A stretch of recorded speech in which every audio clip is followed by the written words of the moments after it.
Hello, good evening, all. I'm Saurabh, and I welcome you to this session 4. Sorry, this is session 5 for the NPTEL course Applied Thermodynamics. Okay,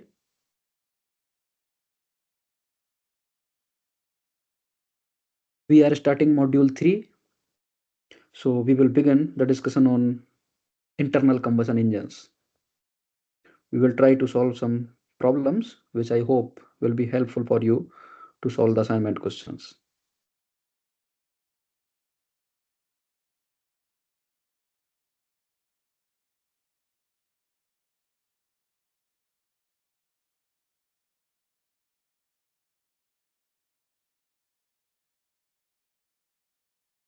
Okay, so let's start with question number 1. Question number 1 says, which of the following is not the essential component of a spark ignition engine? So, there are two types of engines, reciprocating internal combustion engines. One is spark ignition engines, where the combustion starts with the help of a spark. And another type of engines are compression ignition engines, right? So here it is asking about a spark ignition engine or any type of engine. So which of the following is not the essential component of a spark ignition engine? So there are few options. First option is cylinder, then valves, spark plug, or suspension. So this is a very easy question, and you know that cylinder and piston, they are the main component of any engine, right? So cylinder is of course the essential part. Valves are essential part because through the valve you will get fuel air mixture, and from the exhaust gases will go out through the valves. A spark plug is essential component for spark ignition engines, but suspension is not the part of engine. Okay, suspension is an important part of a vehicle. Okay, but it is not the part of engine, right? So suspension is not the essential component.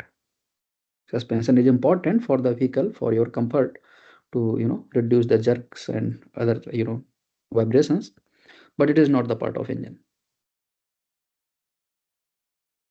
Okay,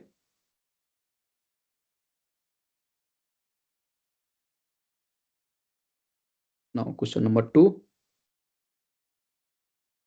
says, indicated power, friction power, and brake power. The relation between indicated power, friction power, and brake power is IP is equal to FP plus BP. So we have to tell whether this statement is true or false. So what is indicated power? So indicated power is the power that you calculate from indicator diagram. So indicator diagram is something which give you this PV diagram. Okay, this PV diagram you get from indicator. Indicator is some sort of a device which used to be there in the engines, in search engines, from which there was some pen and some paper. So that paper or pen that was moving and it was plotting some PV curve. So basically that we call indicator diagram, and the power which you calculate from PV diagram or the indicator diagram, that is uh, indicated power. So in indicated power, friction is not included, right? Because this is just a PV diagram and the power calculated from PV diagram. But at the shaft, you do not get the indicated power. There is some frictional losses. Okay, so whatever power you are getting at a shaft, okay, that we call brake power, and whatever power is lost in due to friction, that is frictional power. Okay, so indicated power is equal to brake power, whatever you're getting at shaft or brake dynamo, plus frictional losses. Okay, so this is the true statement. So frictional power are always positive, they have some non-negative value. So there are always some losses in friction. So at brake or at shaft, you are getting power lesser than the indicated power. Okay. I hope these definitions are clear. Okay. If there is no doubt, then we can move to the next question. Question number 3. Question number 3 says the engine knocks mostly occur at higher load, right? The result of knock is the localized blank space in temperature and heat transfer. So this is related to knocking. So you know what is knocking? For example, in an SI engine, spark ignition engine,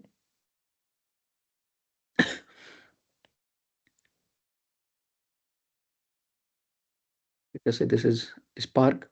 So after spark, the combustion will start and this flame will propagate inside the cylinder. Okay. And inside the cylinder, you have air fuel mixture. Okay. So with time, it will move forward. So behind this flame, let us say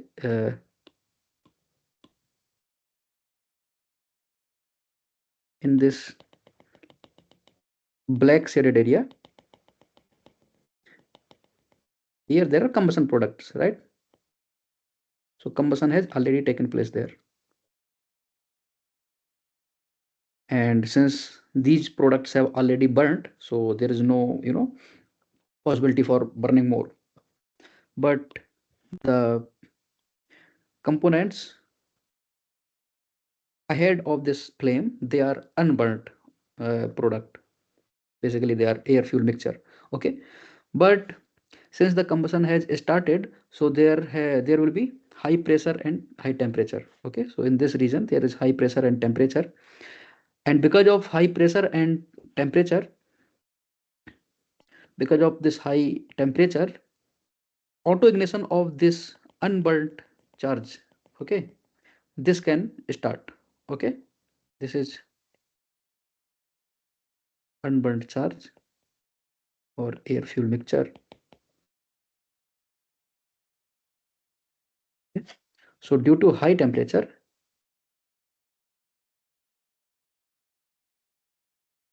auto ignition can take place.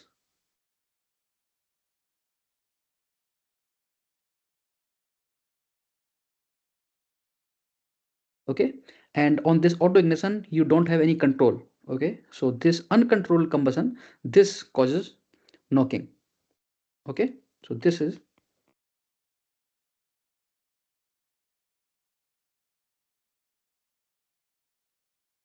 causes knocking. Okay. So I hope now you can answer this question.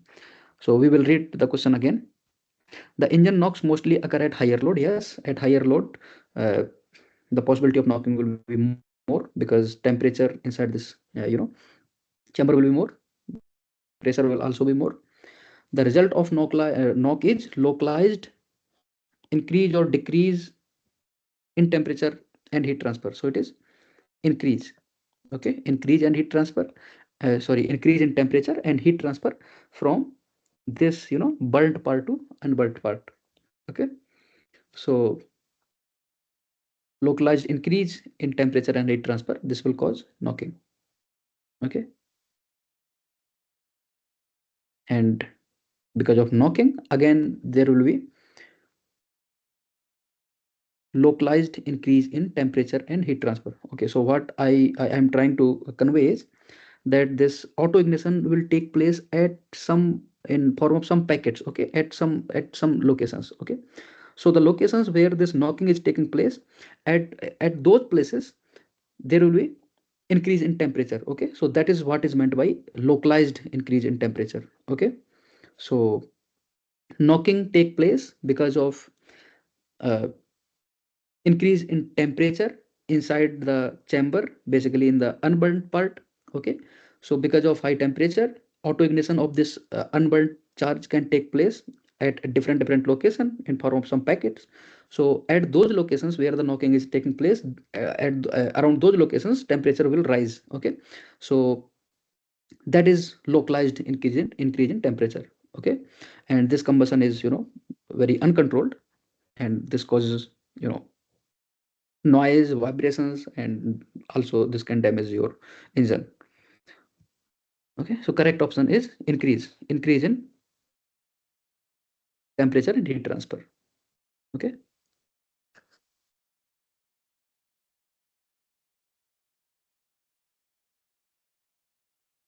I hope this must be clear. So we can move to the next question. Okay. So this is localized combustion.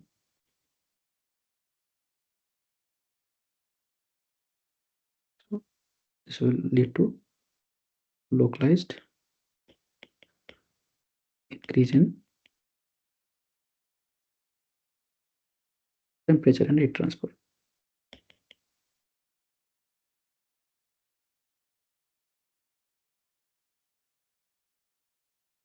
Okay, so we will move to the question number 4. So question 4, it says which of the following statement is incorrect with respect to ignition delay in a diesel engine. So you know what is ignition delay? So in diesel engine, you are not uh, giving the air fuel mixture. Okay, so in intake stroke only air is coming, and then this air is compressed, and after the compression this air becomes very hot, and the hot air you are injecting some fuel in the form of spray. And when you inject the spray, it is not sudden, it does not ignite immediately. Okay, so there is some time difference between the start of injection and the start of combustion. Okay, so that time is what we call ignition delay. Okay, so let us see these options one by one. So it is saying ignition delay is less for lower self ignition temperature of the fuel. Ignition delay is time lag between the injection of diesel into cylinder and its combustion. Yes, it is correct. Part C says ID, that is ignition delay, depends on temperature and pressure in the engine cylinder. Yes. And last part says ignition delay is longer for higher C10 fuel. Okay, so we will see all these options one by one. So let us start with option A. So ignition delay you have understood, right? So it is the time difference between the start of injection and the start of combustion. Okay. So it is saying ignition delay is less for lower self ignition temperature of fuel. So you know what is the ignition temperature of fuel? So ignition temperature of the fuel is the temperature after which the fuel can auto ignite, right? So if uh, you are not using any spark plug or any external source of ignition, so fuel is just getting auto ignited. Okay, so this auto ignition will happen only after only after a temperature. So only after you have crossed that limit, then only the self ignition can take place. Okay, so that temperature is called self ignition temperature. Okay, so if the temperature is less than self ignition temperature, the auto ignition will not take place, and if you want auto ignition to take place, the temperature inside the cylinder should be more than the self ignition temperature. Okay, so if some fuel have lower self ignition temperature, so this means that fuel is easy to be burned, right? If some fuel have very high self ignition temperature, so that means it will require very high temperature for the auto ignition. Okay, so this means the auto ignition is difficult, right? So auto ignition is difficult, so this means the fuel is not that easy for the for burning, right? So option A says that ID is less for lower self ignition temperature of fuel. So lower self ignition temperature means fuel is easy to burn, and ignition delay will be less, right? Because it is easy to burn, so it will you know start burning you know early. Okay, so so ignition delay will be lesser. Okay, so ID is less for lower self ignition temperature of fuel, so it is correct option, right? But we have to find the incorrect statement. Okay,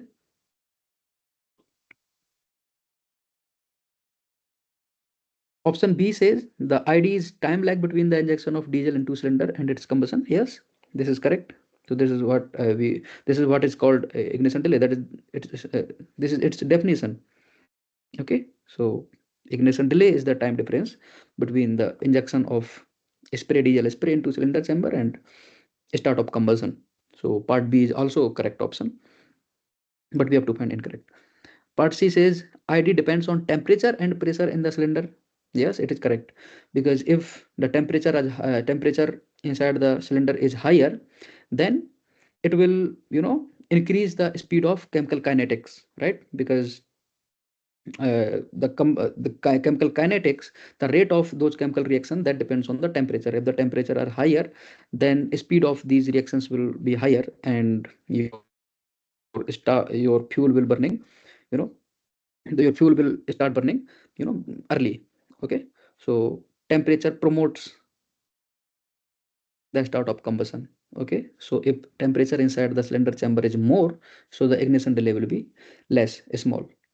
Okay, so part C is also correct option. Ignition delay depends on temperature and pressure inside the you know cylinder. So basically in ignition delay there are two parts. One is physical part, physical delay part, and another is chemical delay part. So temperature affects both of these parts, physical as well as chemical. Because if the temperature is more, fuel will evaporate faster, at faster rate. Okay, so after evaporation the mixing will be better. And when we talk about chemical delay part, then this rate of chemical reaction, that also depend on temperature. Okay, so temperature affects both of these aspects, physical delay as well as chemical delay. So overall, if we see, then ignition delay does depend on temperature. Okay, so part C is also the correct option. And last part says that ignition delay is longer for high CTN number fuel. So is it true or false? If ignition delay is more, so this means that fuel is uh, not fuel will be.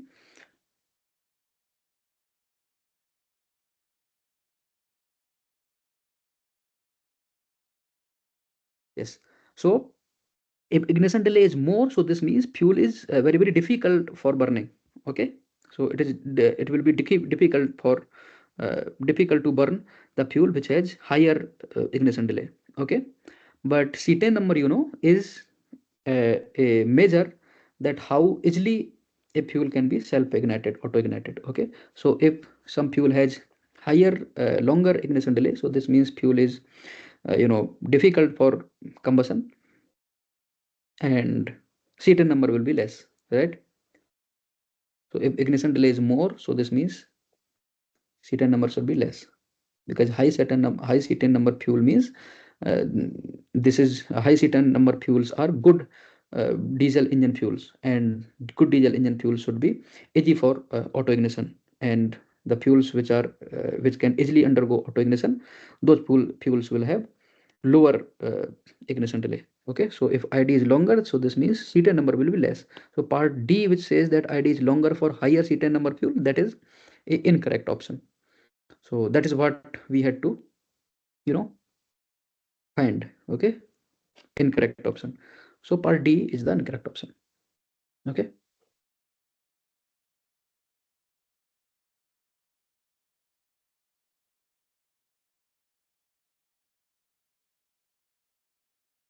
so I hope this is clear, and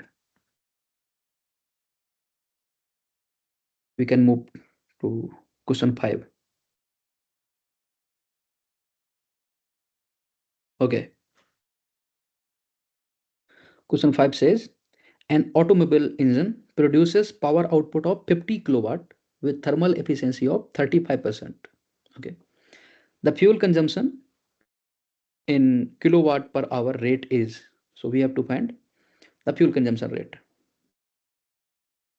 Calorific value is given 42 megajoule per kg. Okay, so let us say that fuel consumption rate is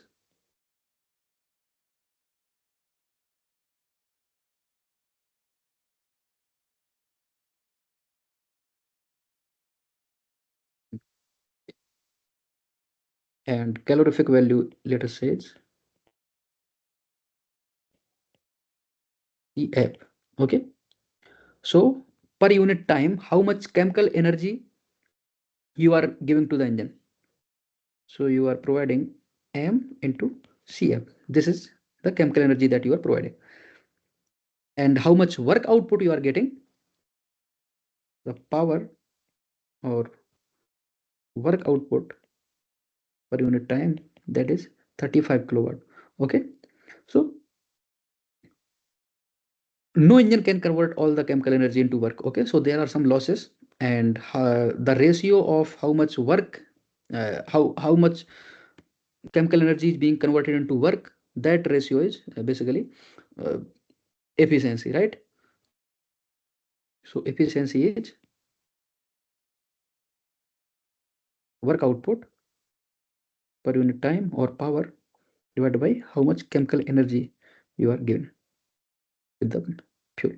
Okay, so this means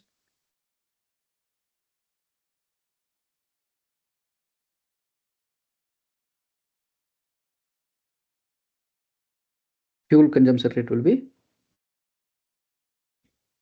power output divided by efficiency divided by calorific value. Okay, so in this case we are getting 50 kilowatt power. If we convert this into SI unit and multiplied by 10 to the power 3 watt, and efficiency is 35% or 0.35, and calorific value is 42 megajoule per kg. Okay, so 10 to the power 6 joule per kg. So you'll be getting this thing in SI units. So mass flow rate will be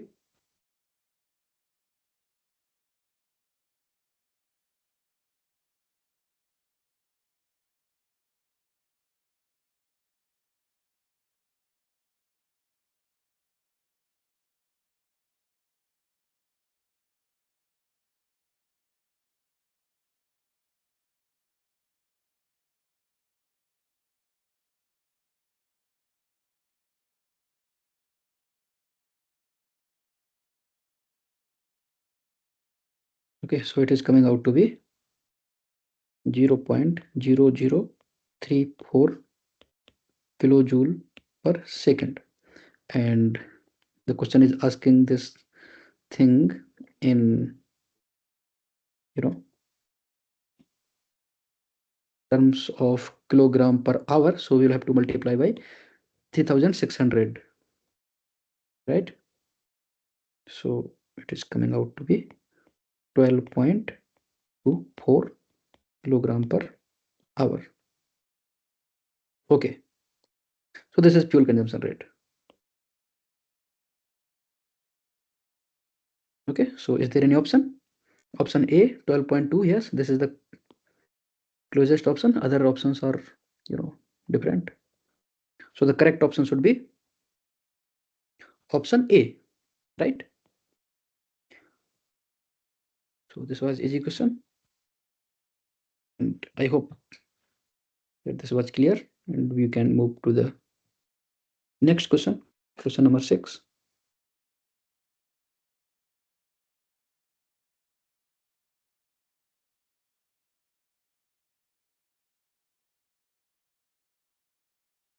Okay,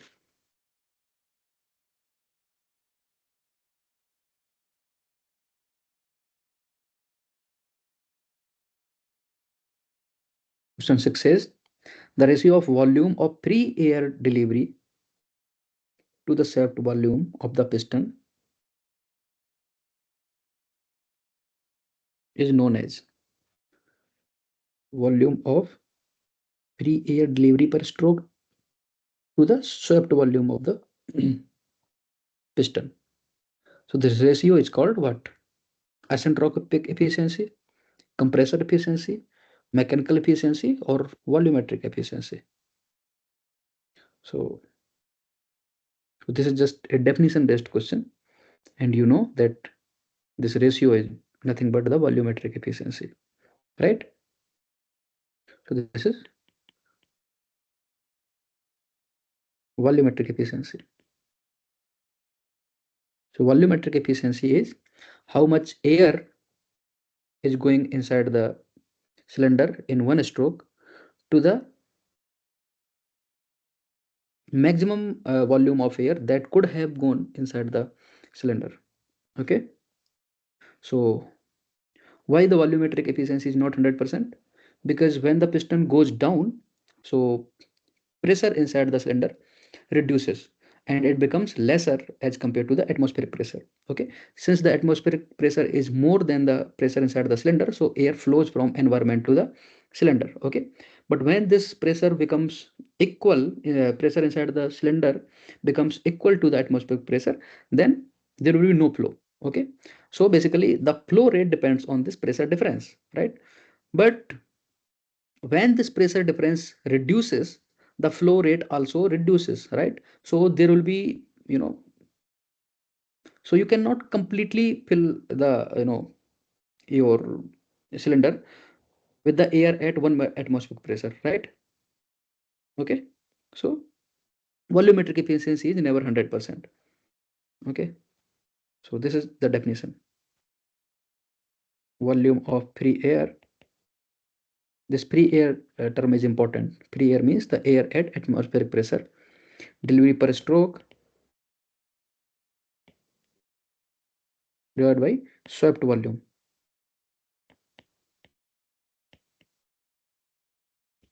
of the piston. Okay, so for more power production, we want more volumetric efficiency, because if you have more air inside the cylinder, you can inject more fuel, so you will get more power. But the amount of air inside the cylinder is limited, so that also puts a limit on the quantity of fuel that you can inject, right? So if you want more power, then you have to inject more fuel, then you will need more air. So in those cases, what we do, we send air at elevated pressures. Okay, the pressure more than the atmospheric pressure. So basically, we send the compressed air, and this method is called, boosting. Okay, so sending the compressed air inside the, cylinder, that is called boosting. Okay, so boosting, there are many types of boosting. The most important methods are supercharging and turbocharging. Okay, so for this question, that is not very relevant, but I hope you understood what the volumetric efficiency is. Okay, so if it is clear, then again we will move to the next question.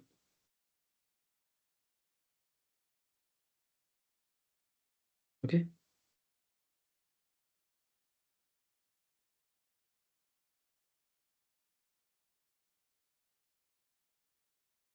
question number 7. Okay, again it is related to volumetric efficiency. So it says volumetric efficiency of spark ignition engine is comparatively lower than the compression ignition engine. So we have to tell whether this is true or false.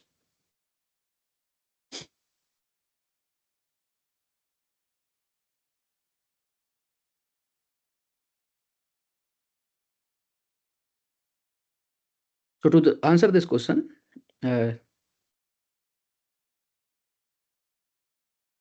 should know that what is the basic difference between spark ignition engine and compression ignition engine. In SI engine, in during intake stroke,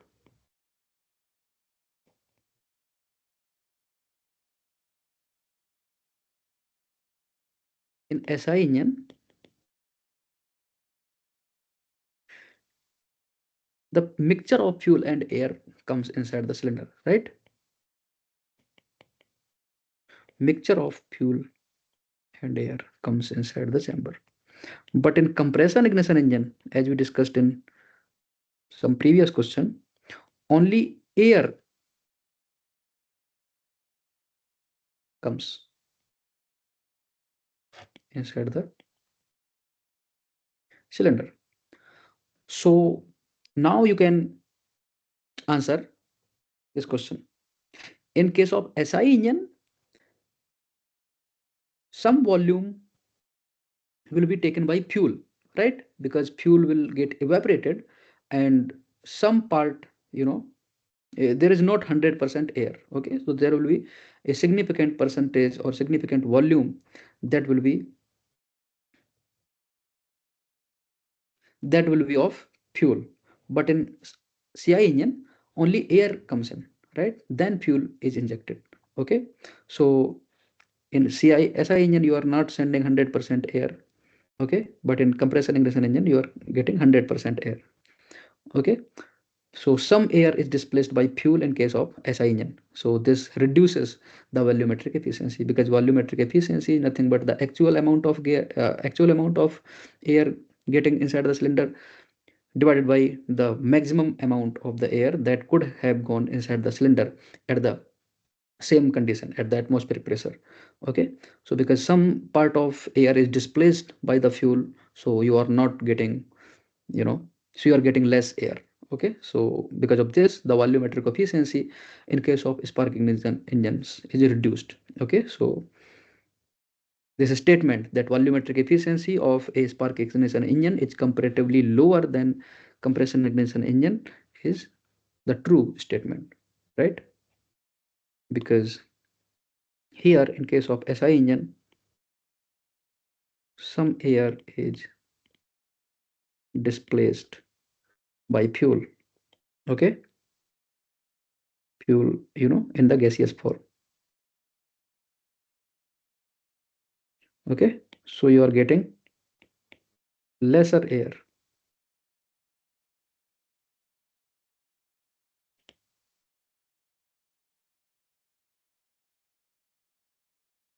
You are getting reduced volumetric efficiency.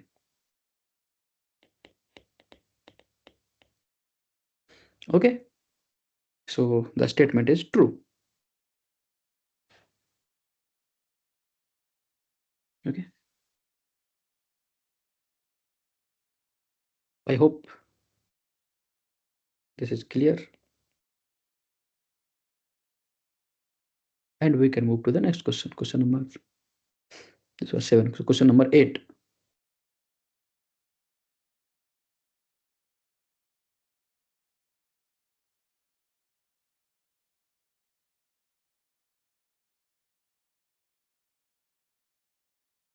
Question number 8 says, in a 4-stroke engine with 20 revolutions of the crankshaft, the number of power stroke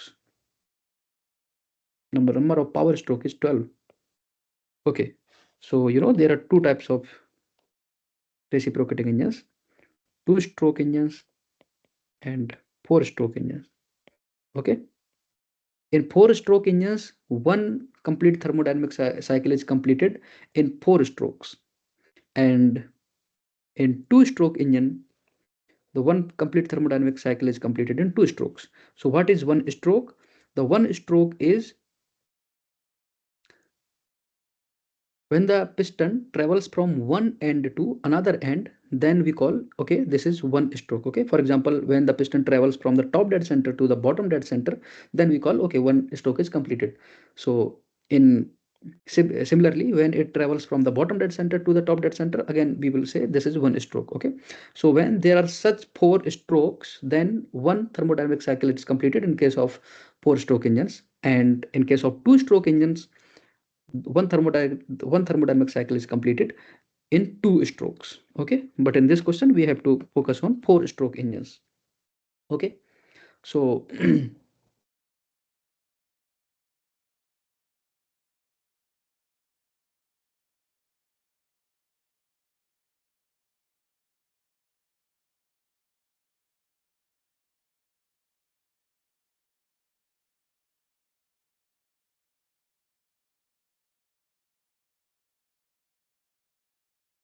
okay, so when this shaft rotates, okay, so when this was at here at this center, then the piston will be at top dead center. When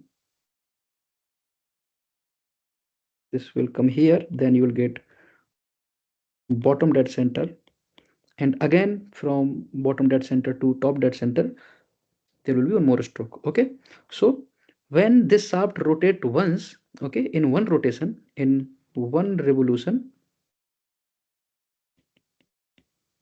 there are two strokes. Okay, this is true for both two stroke and four stroke engines. Okay, now for four stroke engines, we discussed that four stroke will consist one thermodynamic cycle.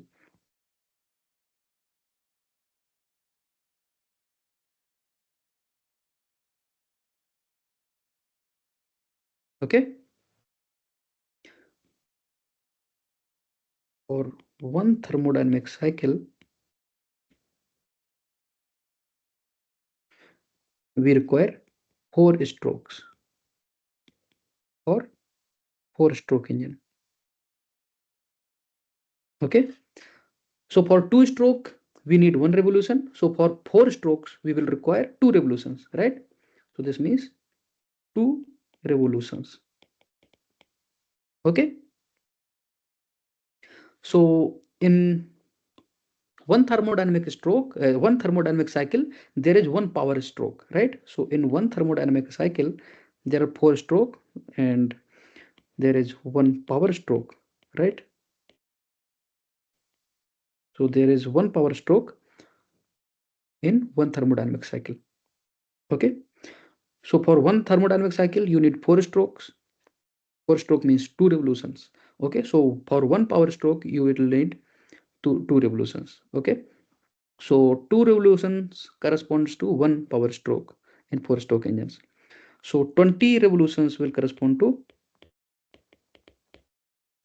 this means 10 power strokes, right? How many power strokes? 10. Here question is saying 12 power strokes, so this is not correct. Okay, so this is statement is false, right?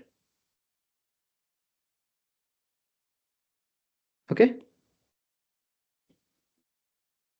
so I can repeat it again.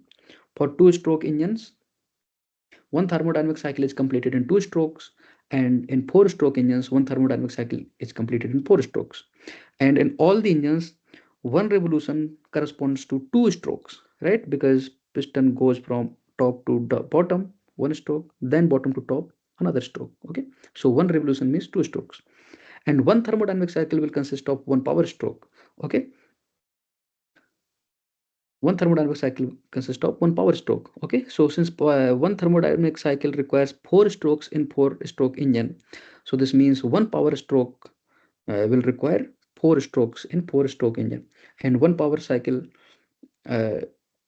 one power stroke will require two revolutions, right, in four stroke engines, and one power cycle will require one revolution in two stroke engines, right?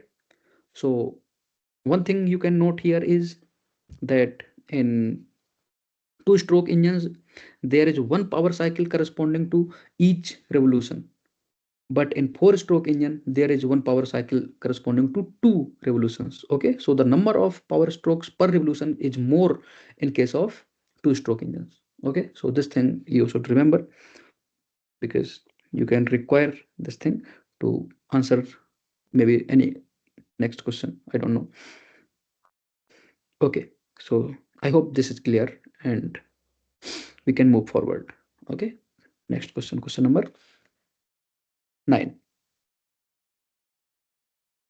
Okay, question 9 says the one of the reference fuels, hexadecane, is used to calculate cetane number of diesel fuel. The cetane number of hexadecane is what? Okay, so there are four options.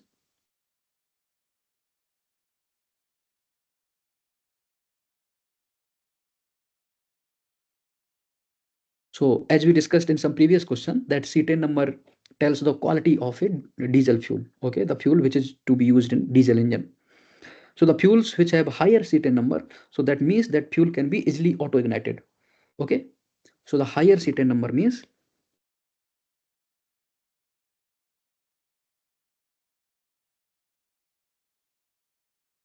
this is good diesel engine fuel.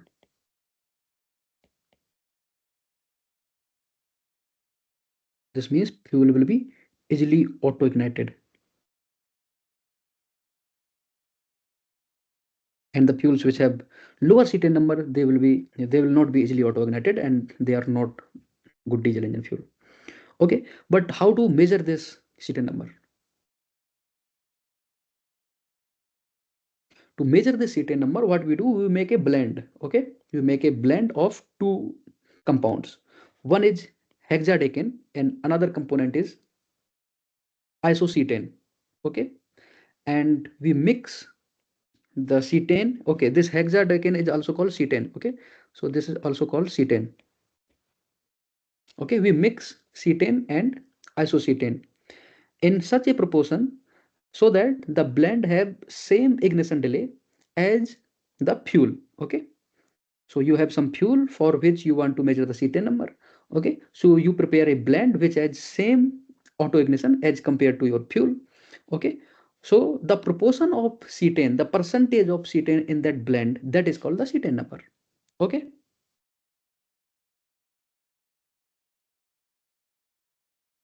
so now you can easily answer this question.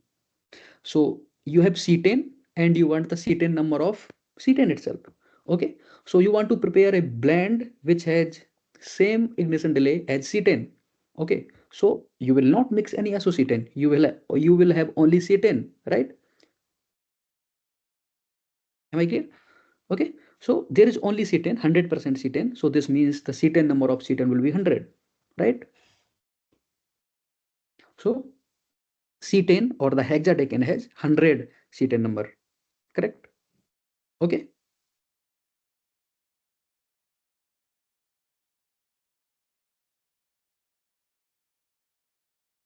I hope this is clear. Okay,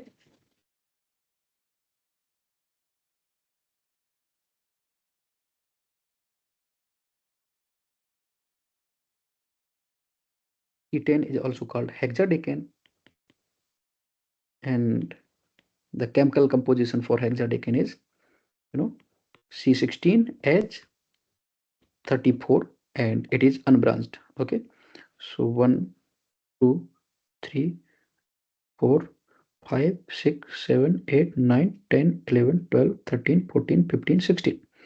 Okay, 2, 3, 2, 3, 4, 5, 6, 7, 8, 9, 10, 11, 12, 13, 14, 15, 16. Okay, so this is C10. Okay,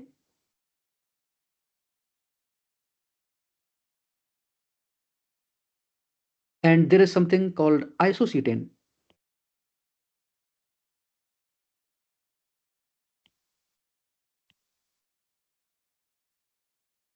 Isocetane has cetane number equal to 15, and this is also C16 as 34, but the structure is a little different, and structure of this thing is something like this.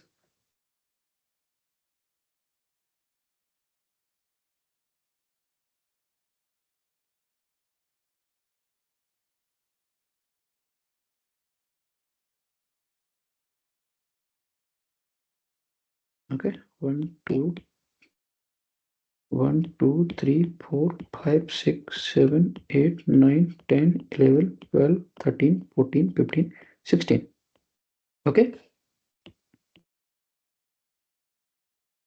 but nowadays we do not use isocetane, we use something called methyl.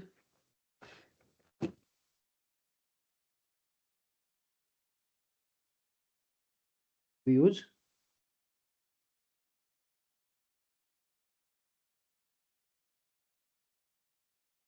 methyl naphthalene. Okay, and this methyl naphthalene has cetane number equal to 0.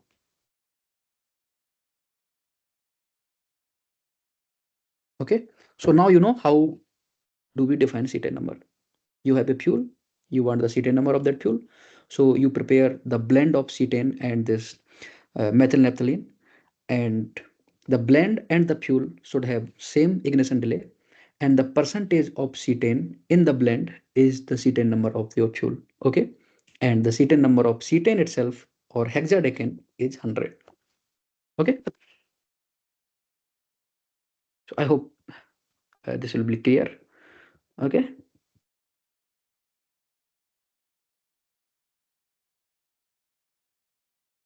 so we will move to the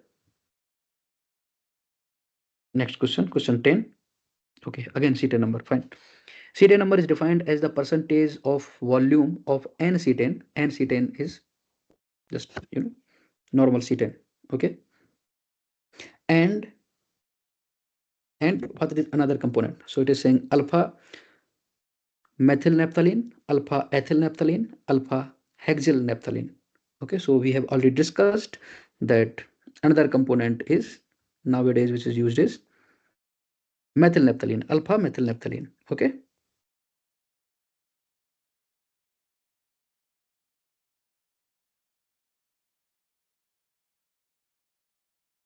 okay, this has cetane number is equal to 0.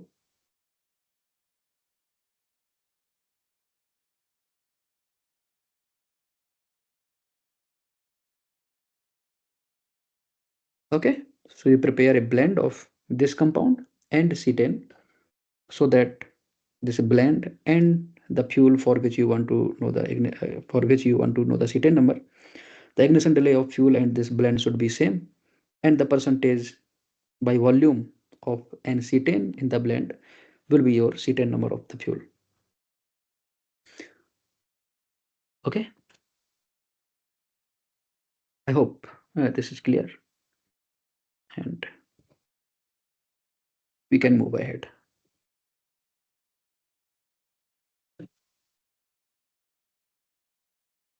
Okay, so question number 11, supercharging. Supercharging is the process of, there are four options again: supplying the intake of an engine with air at density greater than the density of the surrounding atmosphere,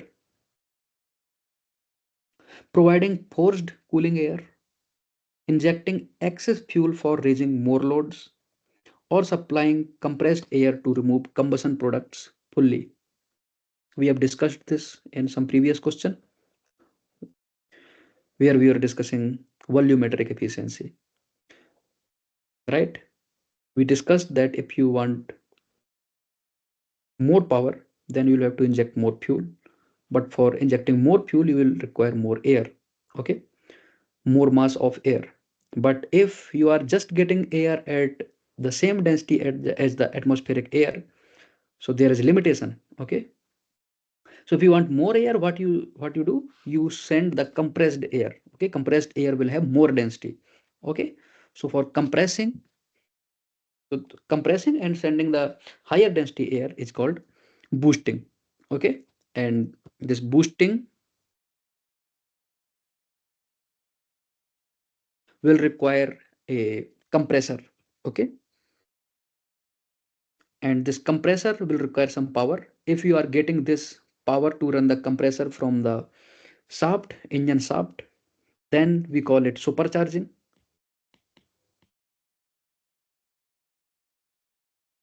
And if instead of getting the power for running the compressor from shaft, you can get the power from a turbine, and turbine can be run from the hot gases from the exhaust. Okay, because exhaust gases are quite they have some heat content, and with the help of exhaust gases, the energy of exhaust gases, you can run a turbine, and the turbine can be connected with the compressor, and that compressor will compress the air. So that type of boosting is called turbocharging. Okay, so turbocharging will not take any energy from the shaft, but the supercharging is like a parasitic, it will take some energy from the shaft, but supercharging has better temporal response. Okay, it is more precise, but turbocharging, that depends on the turbine, and turbine itself, turbine itself run on the exhaust gases, so there can be some delay right? In case of turbocharging, so that delay is called turbo delay, okay, turbo lag. Anyways, but both of these types are boosting, and supercharging is one of the type of boosting. So supercharging is supplying the intake of an engine with air at a density greater than the density of the surrounding atmosphere. Okay, so option A is the correct option. Other options, providing forced cooling air, no, supercharging has nothing to do with the cooling air. And supercharging the process of providing excess fuel for raising more load. So it is not the correct option, but yes, if you want to inject more fuel, you will have to do the supercharging. But supercharging is not the process of injecting more fuel. It is the process of supplying denser air, okay, compressed air. Another option, supplying compressed air to remove compression products fully. This is also not the correct option. So I hope the supercharging is clear, and we can move to the next question.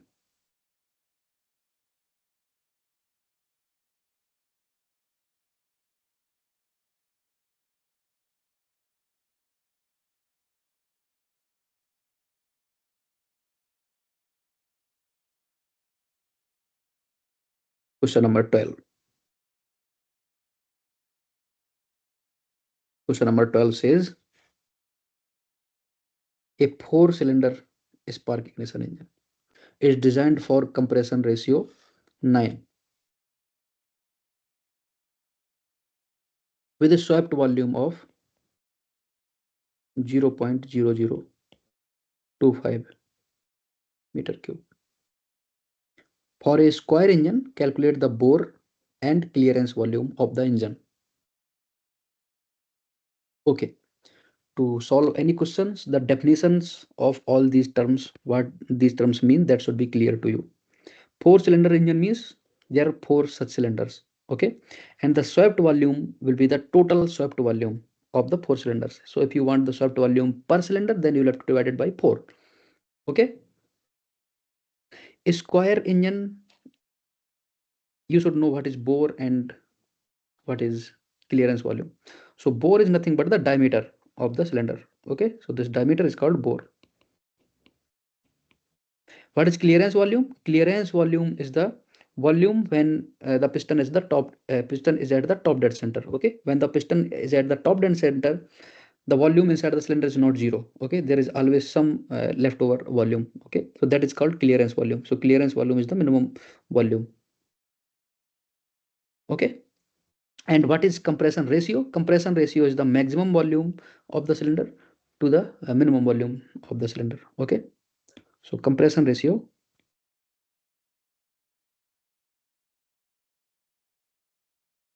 is the maximum volume to the minimum volume. So when you get the maximum volume, when the piston is at the bottom dead center, so maximum volume will be clearance volume plus swept volume, and the minimum volume will be uh, when the piston is at the top dead center, so that will be clearance volume. Okay, so compression ratio is 1 plus Vs by Vc. Vs is swept volume and Vc is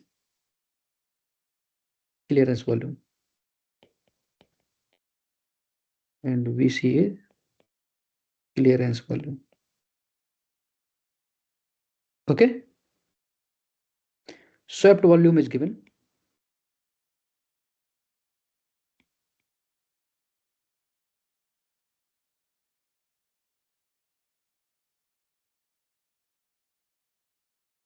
Swept volume is given. This is 0.0025 meter cube. But this swept volume is the total swept volume for all the four cylinders. Okay. But if you want the swept volume per cylinder,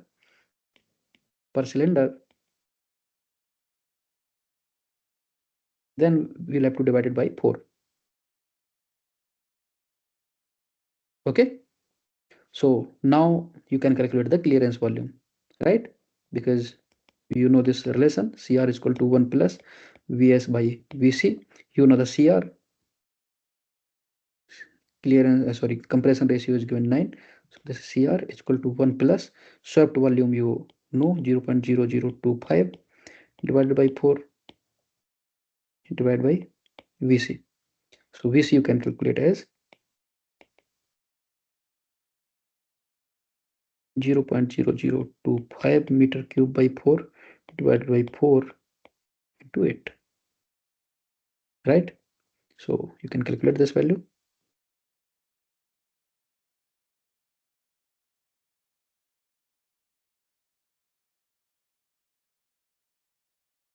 Okay, so you are getting 0.00007812 meter cube. Okay, so clearance volume is 7.812 into 10 to the power to the power 5 minus 5 meter cube. This is the clearance volume.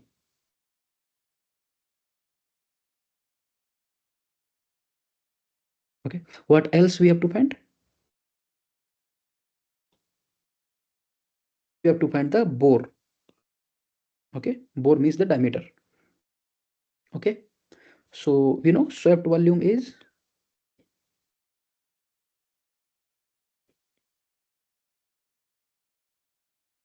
cross sectional area, that is pi by 4 d square into the stroke length. Okay, but here it is given the square cylinder. For a square cylinder,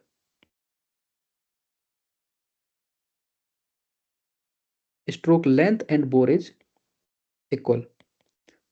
Stroke length is equal to bore.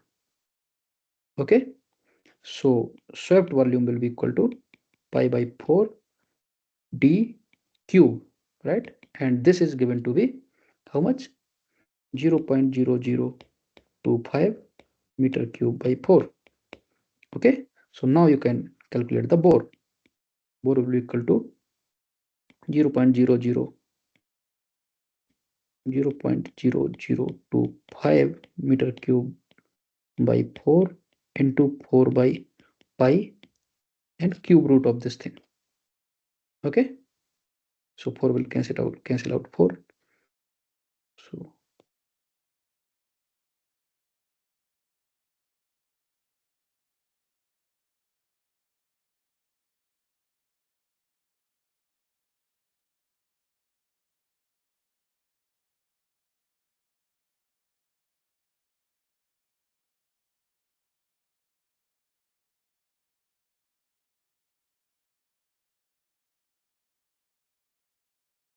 okay, so we are getting 0.0926 meter.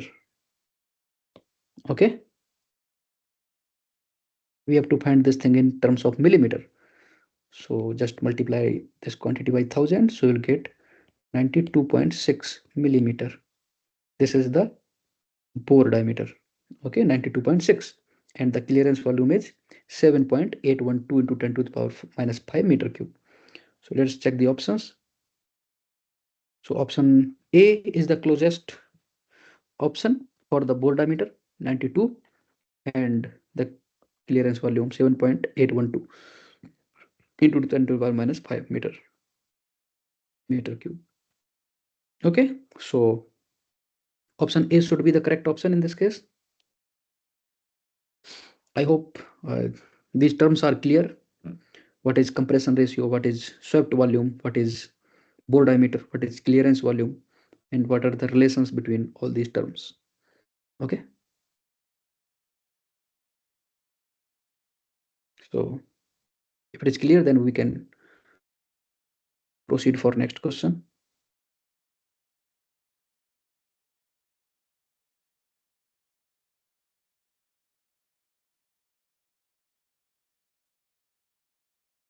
So question number 13 says the percentage of energy lost through exhaust in SI engine is higher than that of CI engine. So you know that in an engine, the efficiency that you get is around 30% or something like that. So where does the rest of the energy goes? So rest of the energy is lost because of in from the exhaust and from cooling and some other losses, okay, frictional losses and all. Okay, so 70% of energy, around 70% of energy is lost, right? If you are having 40% efficiency, then 60% of energy is lost. So where is this all this energy is going? So that energy is lost in form of, cooling, in the form of exhaust and some, other losses. Okay, so to give you an estimate and approximation, in SI engines, if we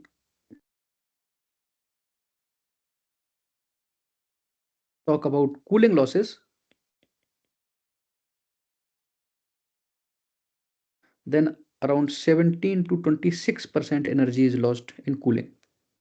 In exhaust, around 36 to 50% energy lost from exhaust. And there are some other losses will contribute to 3 to 10%. And in CI engines, the losses in cooling is around 16 to 35. In exhaust, energy lost is around 23 to 37%, and other losses are like 2 to 6%. Okay.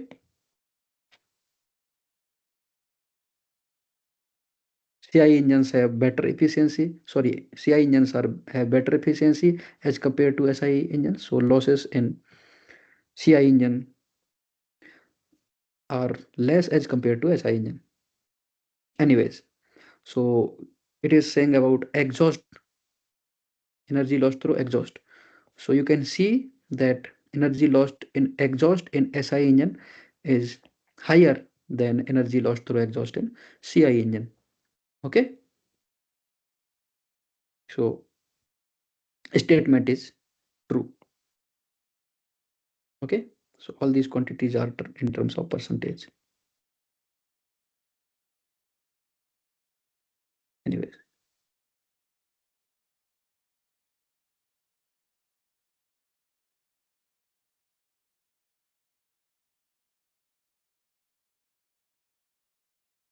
I hope that everything is clear up to this point. And if there is no doubt, then we will move to the next question.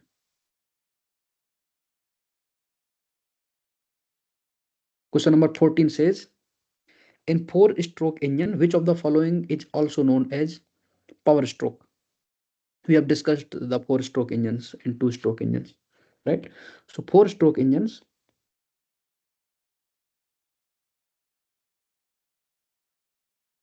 there are four stroke for one thermodynamic cycle. First of all, there is suction stroke. So what happens in suction stroke? Air comes inside. Okay, then this air is compressed. Okay, so then there is compression stroke. Okay, then you inject the fuel into the compressed air, and compressed air is quite hot, and because of that higher temperature of the air, the fuel burns. And when the fuel burns, the pressure inside the chamber, in the cylinder, it it is increased, and because of increased pressure, the piston is pushed to move down. Okay, so then you get expansion stroke. That is also your power stroke. Okay, so expansion stroke and the power stroke are basically same. Then you have combustion products inside the cylinder and you need to remove, so you have exhaust stroke. Okay, so with these four strokes, one cycle is completed. Then again, these the cycles is repeated. Okay, so it is asking that power stroke is also known as what? It is the expansion stroke, right?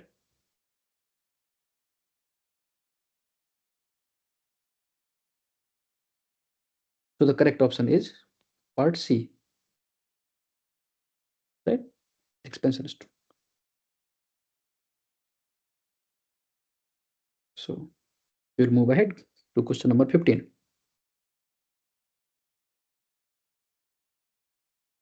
Question number 15 says, The energy of expanding gas is transferred by piston to the connecting rod through which component? So we know that there is cylinder, there is piston,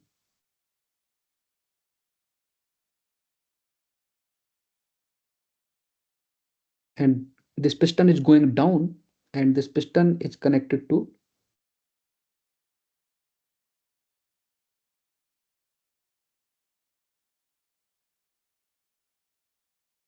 crankshaft.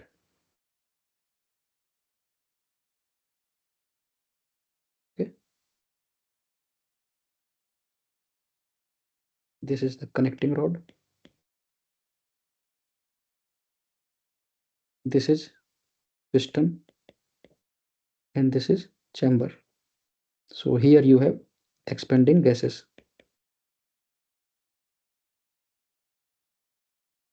Okay, so expanded gases have, have high pressure, and because of this high pressure, they exert some force on piston, and this piston transfers that force to this connecting rod, and connecting rod rotates this crankshaft. Okay,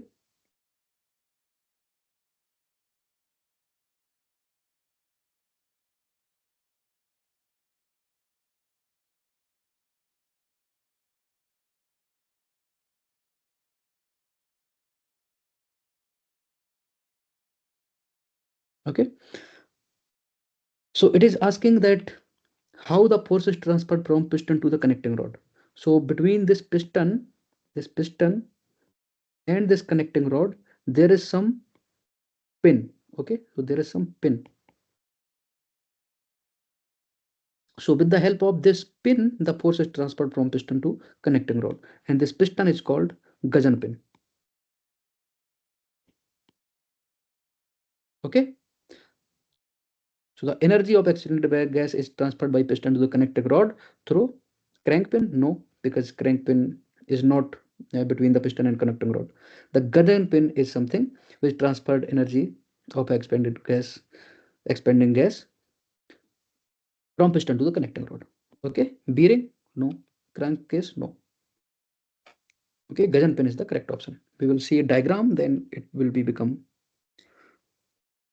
more clear. Okay, so here we have piston, then there are piston rings around this piston.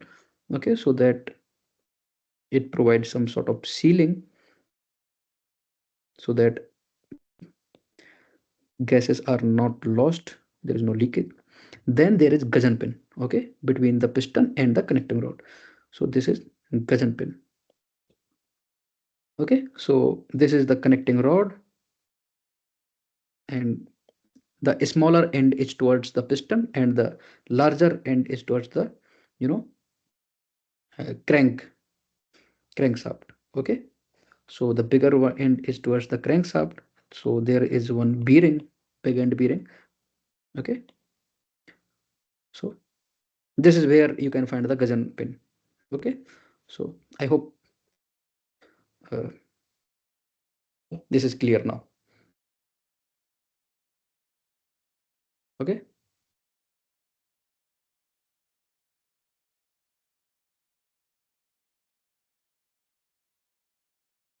it is clear, then we will move ahead to question number 16. Question number 16 says that ascending order of strokes in four-stroke engine is. So this we have discussed many times. First of all, there is suction stroke.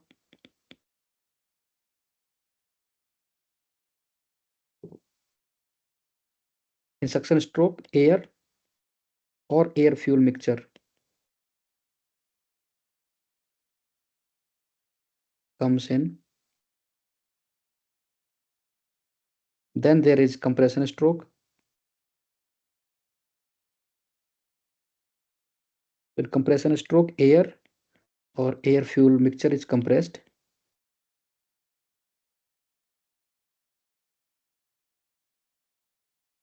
Then there is spark in case of spark ignition engine, or fuel injection in case of CI engine. Okay, so after this the combustion will happen. Okay, because of combustion the pressure inside the cylinder will increase. So this increased pressure will push the cylinder, will push the piston down, and you will get the expansion stroke.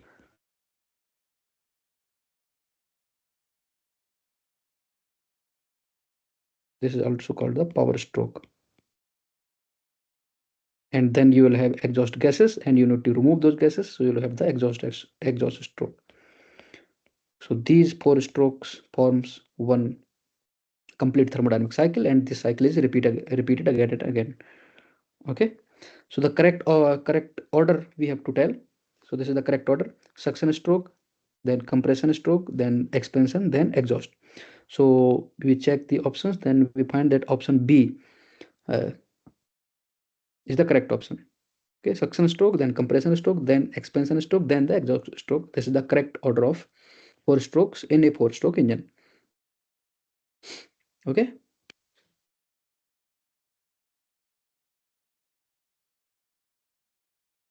so uh, now we can move to the next question. The mechanical efficiency increases with increase in brake power, indicated power, friction power, and none of these. We have discussed this. What is brake power? What is indicated power? What is friction power? Okay, so the mechanical efficiency is defined as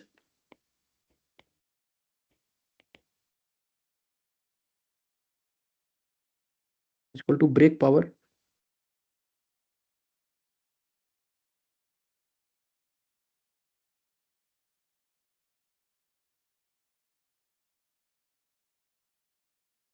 to the indicated power.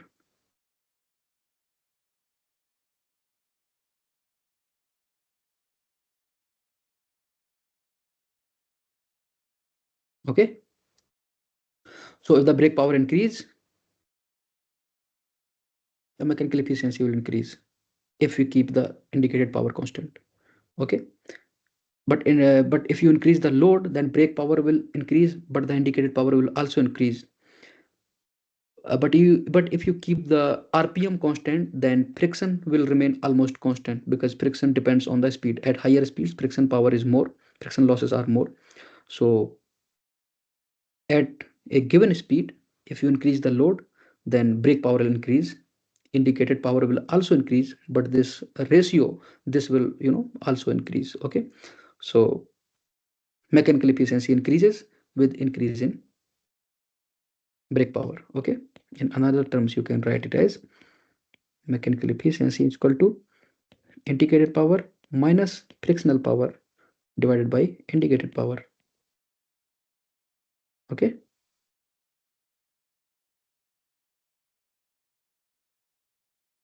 1 minus frictional power divided by indicated power.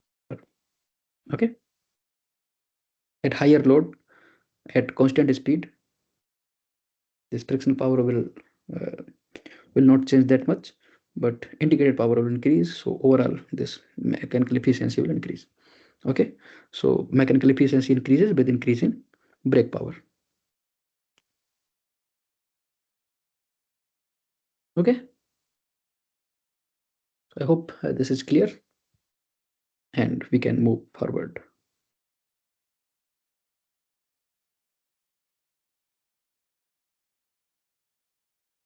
Okay, question number 18 says that in a two-stroke engine, which of the following functions are performed at the same time? So we have discussed four-stroke engines many times. They are four-stroke, and four-stroke consist one thermodynamic cycle. In two-stroke engines, two strokes forms one complete thermodynamic cycle. Okay, so in two-stroke engines, intake and exhaust, they overlaps. Okay, so they are performed at the same time. Okay, we will see a diagram, then probably it will become more clear. So this figure was supposed to be a working animation, but it is not working. So okay, so this is a better one. Okay, so in the first picture you can see that it is rotating anti-clockwise, so piston is going upward towards TDC. Okay, so air here will be compressed. Okay, so after the compression, the spark plug action will take place and this piston will come down. Okay, so when it reaches there below the exhaust port, so you can see that air is going through the transfer port, and it is also coming out from the exhaust port. Okay,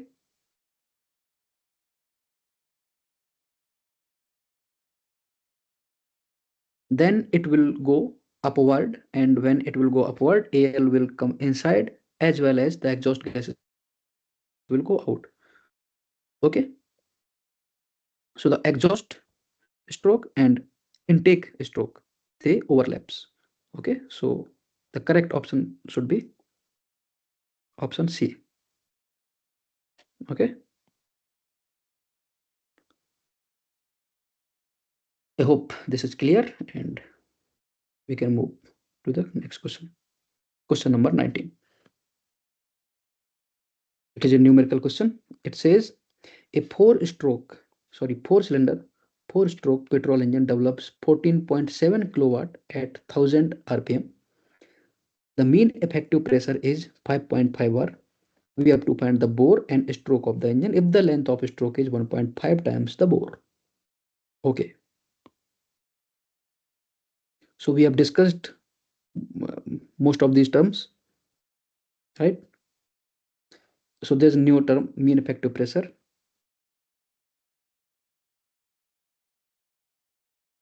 So you know that in the power stroke, you have higher pressure inside the cylinder, and because of that pressure, the gases exert some force on the piston, but that pressure does not remain constant. But if you assume that pressure, if the pressure would have been constant throughout the power stroke, and we are getting the same power output, then that same pressure, the constant pressure, that will be called mean effective pressure. Okay, so I will repeat that pressure during the power stroke does not remain constant. But if we assume some power, some pressure that remain constant throughout the power stroke, and we get the same power output, then that constant pressure we will call as mean effective pressure. Okay,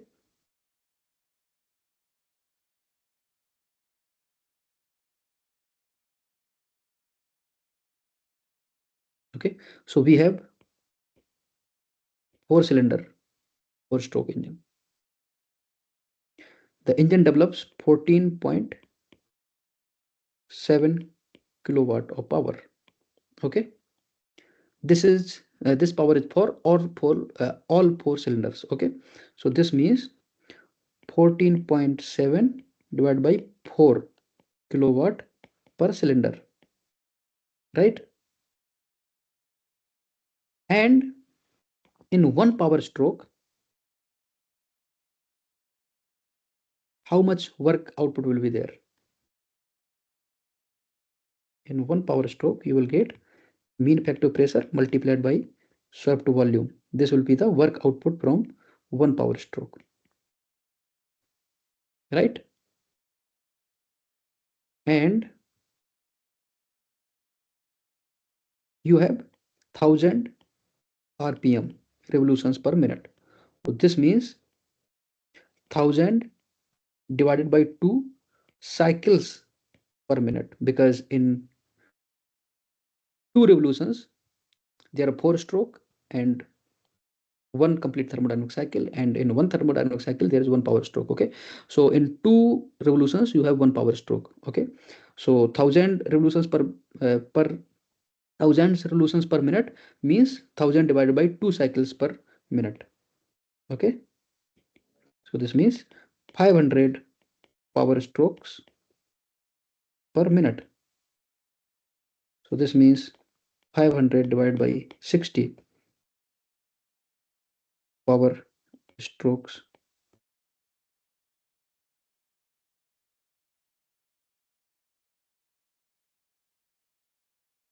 per second. Okay.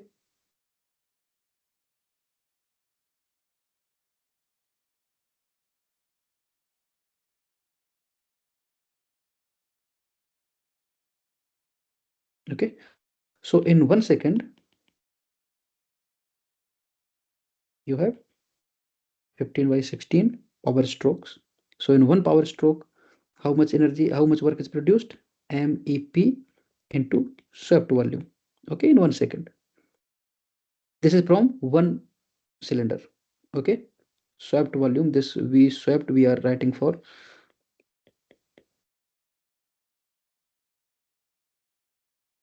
swept volume per cylinder. Okay,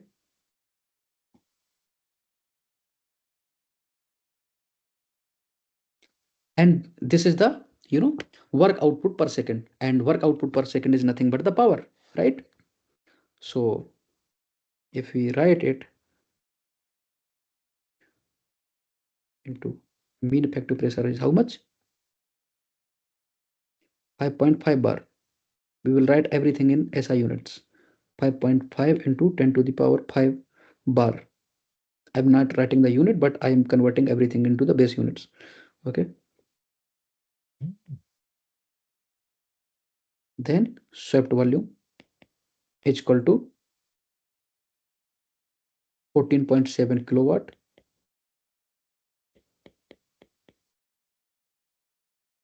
divided by 4. Okay. So from here you can find the swept volume per cylinder.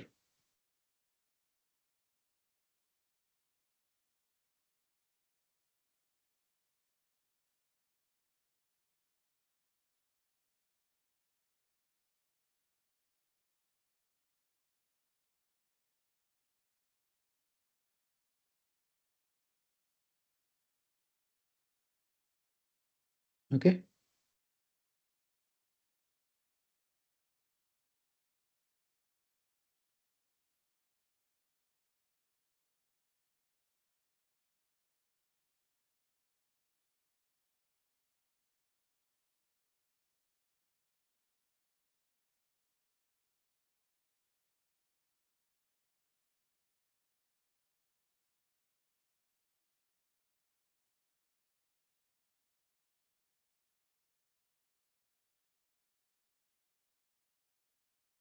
Which we are getting.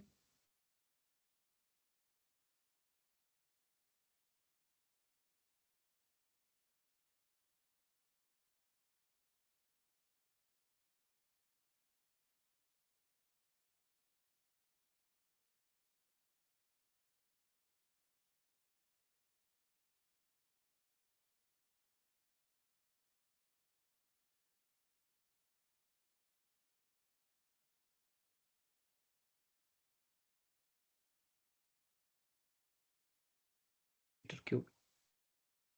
Okay.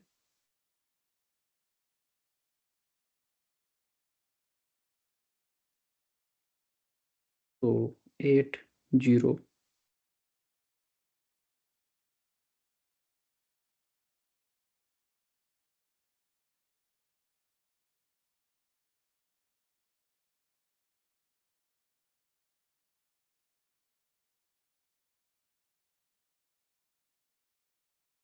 Okay. This is the swept volume per cylinder. Again, I'm writing this is per cylinder. Okay. And the swept volume per cylinder is pi by 4 d square into stroke length, right? And the question it is given that stroke length is 1.5 times of the bore. Okay. So the stroke length is 1.5 times of the bore. So you can write it as pi by 4 into d square into 1.5d is equal to 801.82 into 10 to the minus 6 meter cube. So from here you can find the d. The d will be equal to 801.82 into 10 to the power minus 6 meter cube into 4 divided by 1.5 into pi whole and cube root of this quantity. Okay, if you calculate this thing, then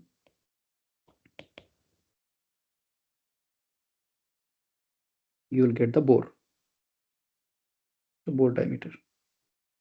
Okay, cube root of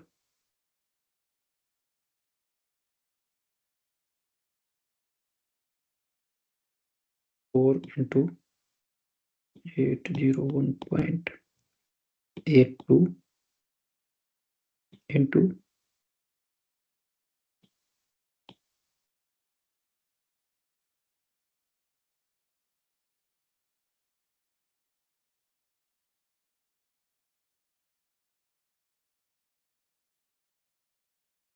10 to the power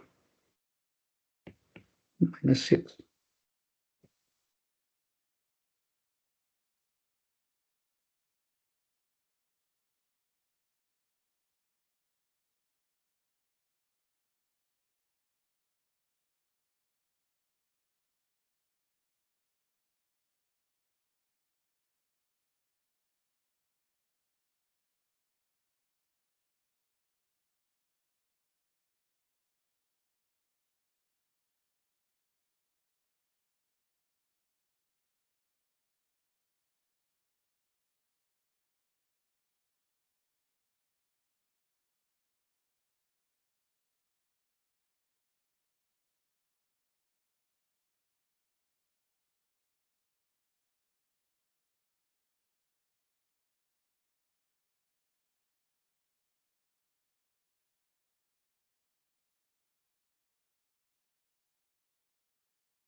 Probably we have made some mistake and we'll have to check the calculation again.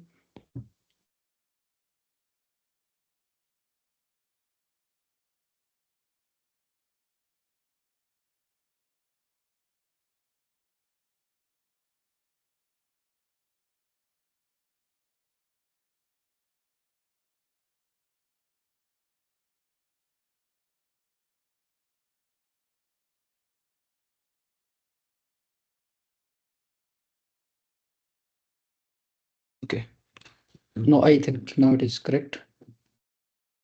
So it is coming out to be 0.08796 meter, and in terms of millimeter it will be 87.96 mm. Okay, so this is the bore.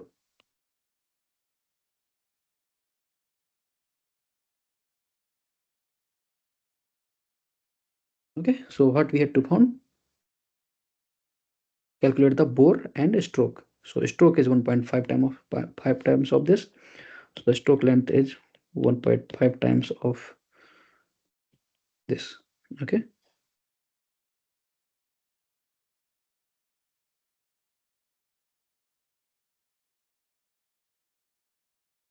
so 131.9.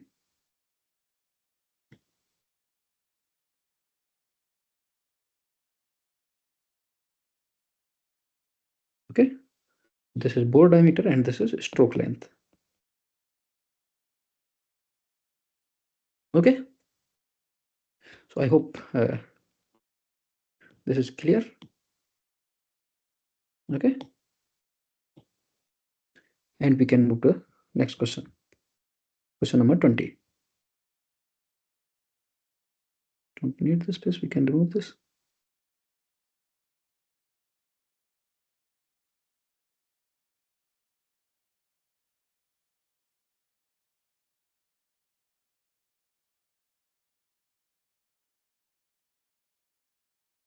Okay, so question it is 4 cylinder, again 4 cylinder. So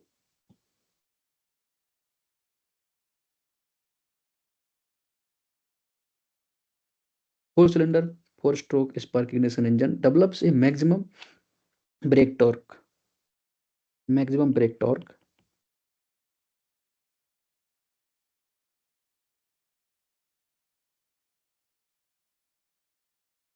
160 Newton meter at 3000 rpm, revolutions per minute. We have to find the engine displacement. Engine displacement is nothing but the swept volume. Okay, bore and the stroke. The mean effective pressure at the maximum engine torque point is mean effective pressure is 960 kilopascal. Okay, the very similar question. Okay, and here it is given that bore is equal to the stroke. Bore is equal to the stroke. And engines where bore is equal to the stroke, those engines are called square engines. Okay, so this is basically a square engine. Anyways, so we have maximum brake torque. So we can find the maximum power, maximum brake power. And the maximum brake power will be equal to torque multiplied by angular speed. Okay, angular speed, angular speed in radian per second. Sorry.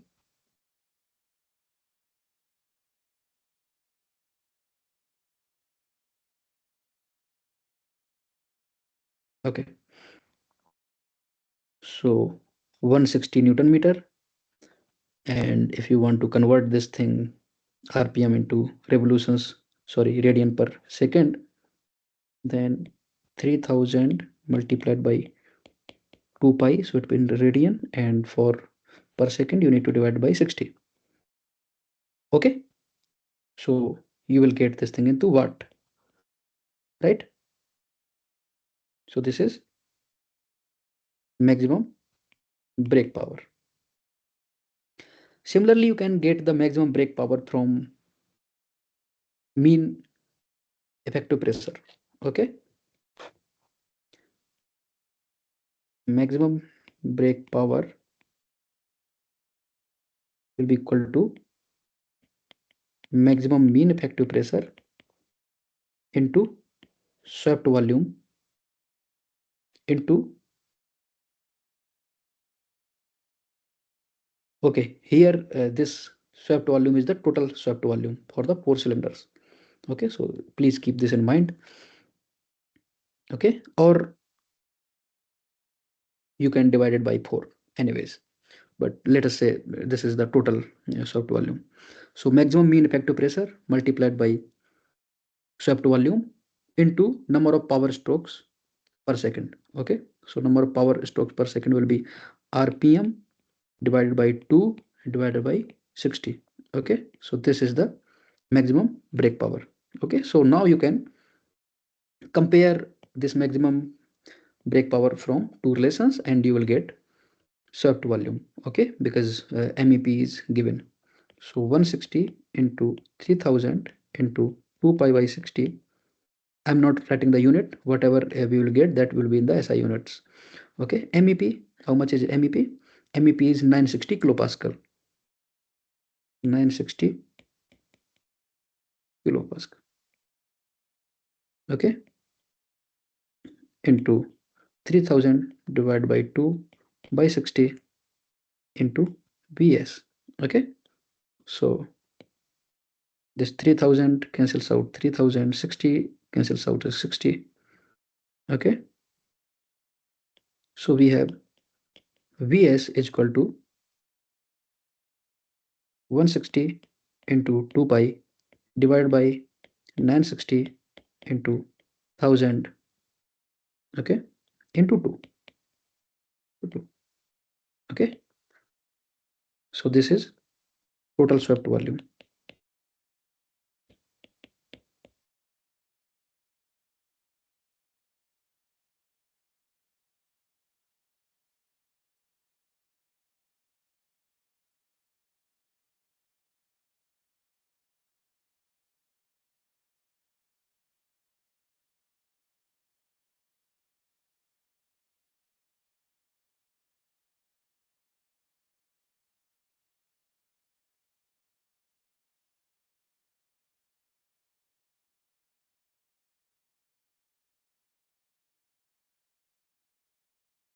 0 to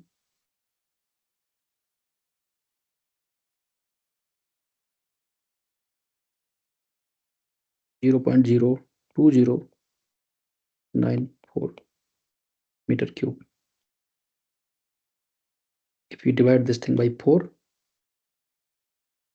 then you will get per cylinder. Okay, this is the total swept volume. Okay, and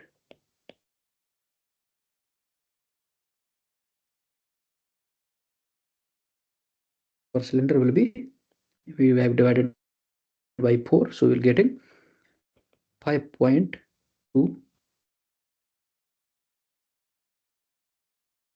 523 into 10 to the power minus 6 meter cube. Okay, so we have found out the cylinder displacement. We need to find now bore and stroke. Okay,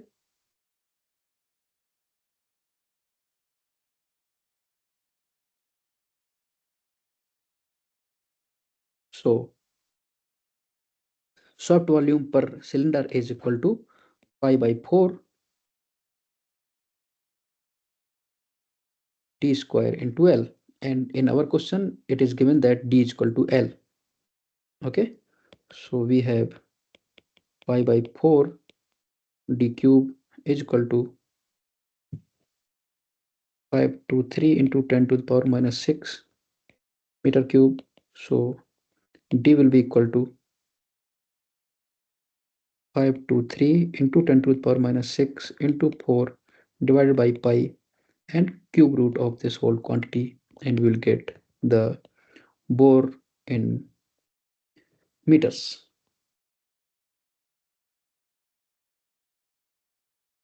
Okay, so what we have, 523 into 4 into 10 to the power minus 6 divided by pi. Okay,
please be very careful while using these type of calculators.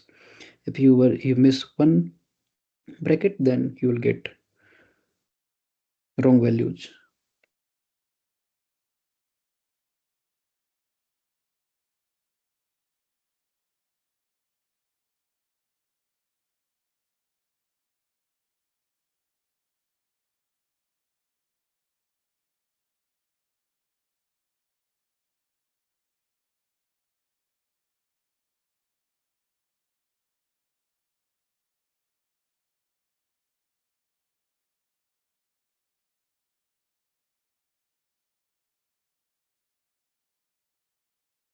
Okay, I will use this one.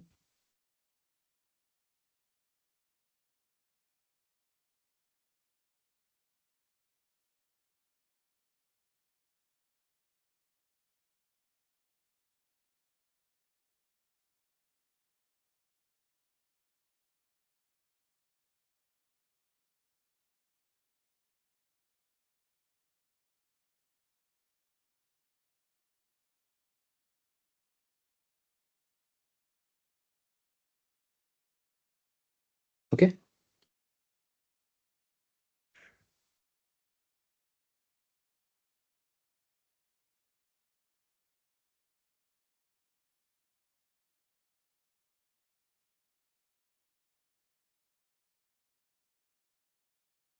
Have you made some mistake? I don't know. Calculation, we will have to check the calculations again probably.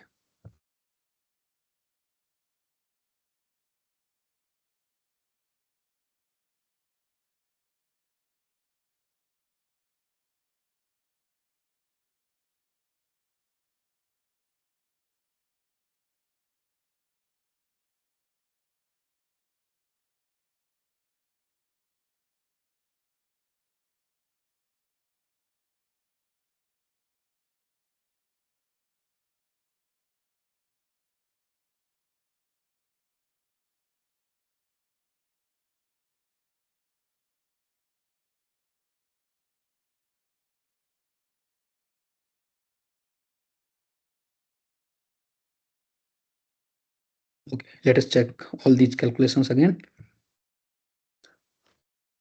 Maximum power we will get as torque multiplied by radian per second, and brake power you will get as mean effective pressure into stroke length, shaft volume, and number of strokes per second. Okay, then we compare both of these terms. 160 into 3000 into 2 pi by 60 is equal to, what is 960 kilopascal? Okay, into 3000 divided by 2 by 60 into Vs. 3000 cancel out each other. We have 60, cancel out 60. Okay, so we have Vs is equal to 160 into 2 pi into 2 divided by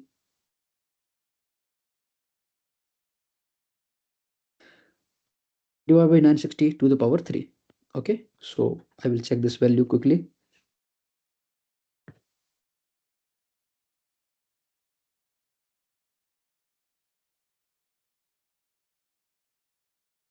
Yes, we are getting 0.0294 meter per meter cube. This is the swept volume, total swept volume. Okay, and swept volume per cylinder, if you want to find, then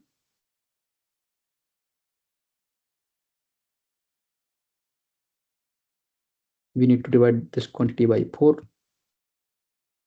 0.02094 divided by 4. So we get, I will write it again, 0.0, we are getting 2094 divided by 4, we are getting it as 5.235 into 10 to the power minus 3 meter cube. Okay,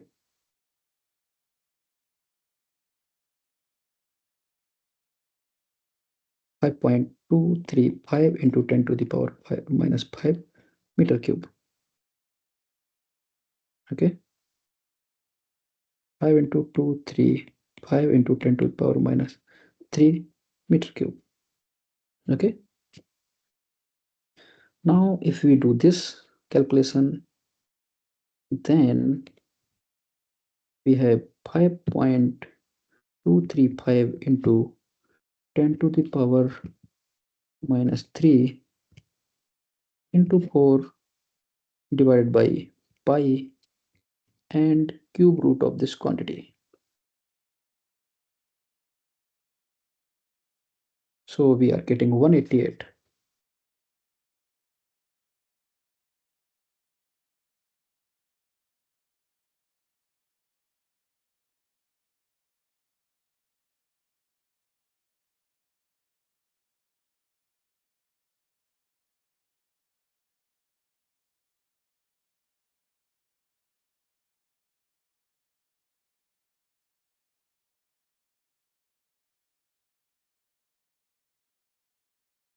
Okay, so I had tried to do the correct calculation. If there is some mistake, please let me know. Okay. Have you taken the correct values? 960 kilopascal. We have divided by 2 as well.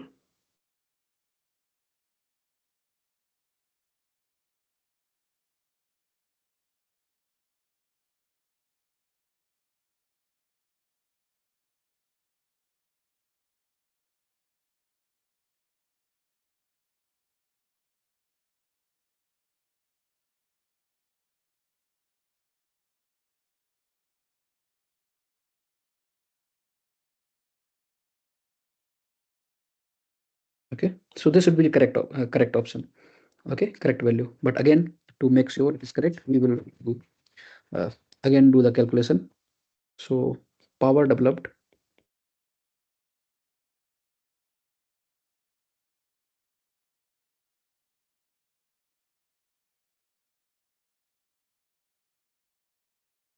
will be equal to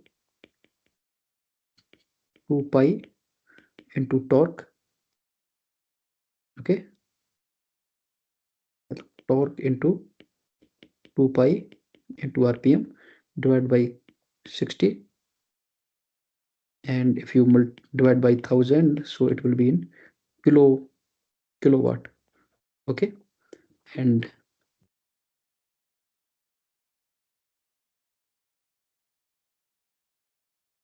mean effective pressure, then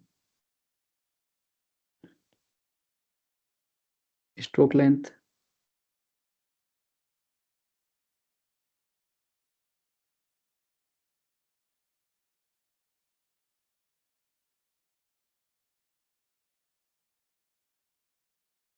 this is also in kilowatt.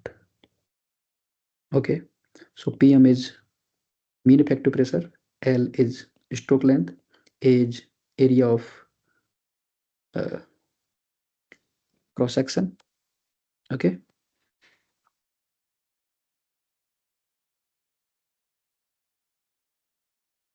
and N is rpm, A is number of hour strokes per revolutions, so it is half in this case, and yes, we will get this thing in kilowatt. And if you substitute the values, you will get 2 pi. Here I am getting something else.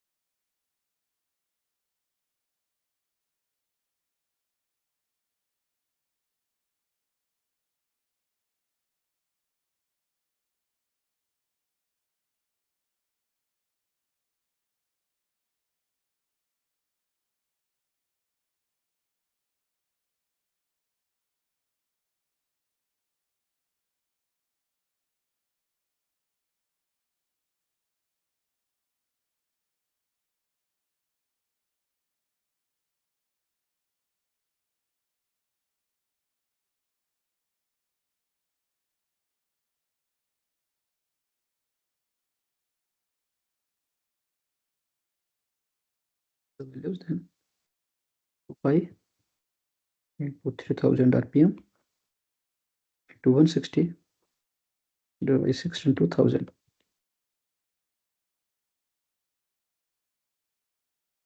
equal to 9.6 into per pi by 4 into d cube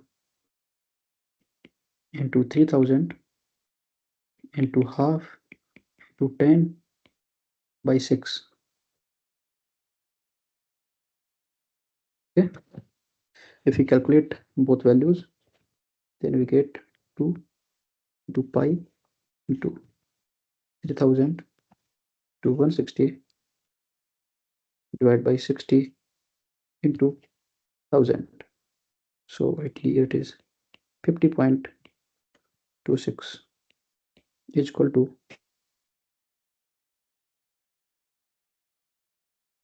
This value is 9.6 into 5 by 4 into 3000 into 1 by 2 into 10 divided by 6. So it is 18 point something. 18849.6 d cube. So from here d is 15.26 divided by 18849.6 to the power 1 by 3, and it is coming out to be 138.7 mm. Okay, in meter it was 0.1387 meter. In mm it is 138.7 mm. So we are getting different value. So we must have made some mistake. Okay.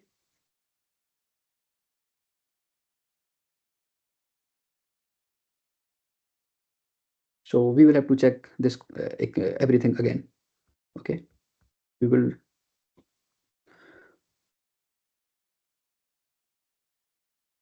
remove this thing and we will do the calculation again. We should get the same value, because if we are doing correct calculation, we should get the correct values. Okay.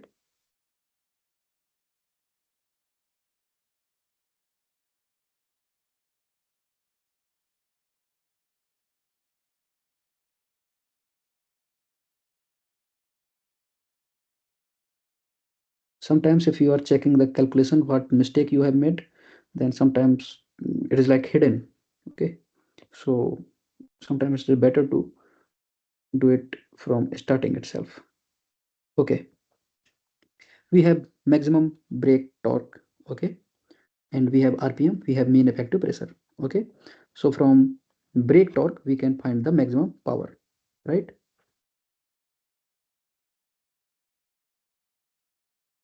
Maximum power will be equal to torque into omega is angular speed. So 160 into 3000 rpm into 2 pi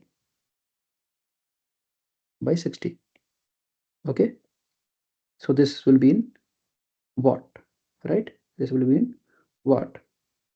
If you want to convert into kilowatt, then divide by 1000, so it will be into kilowatt. And if you want to calculate this thing from mean effective pressure, then you will get maximum power is equal to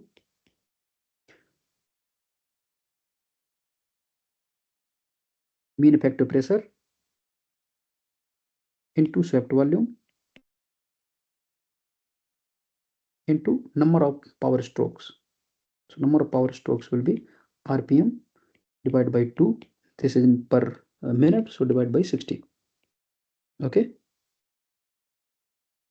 so mep is 9.960 kilo pascal into swept volume will be uh, pi by 4 d cube. Okay, into 3000 into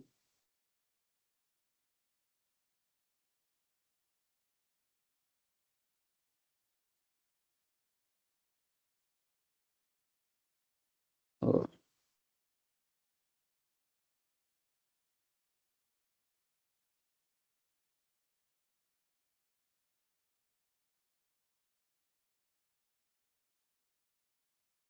into 60. Okay, so if we compare these two things, this thing and this thing here, then what's the difference? We have 4 pi by 4 d cube, we have 3000.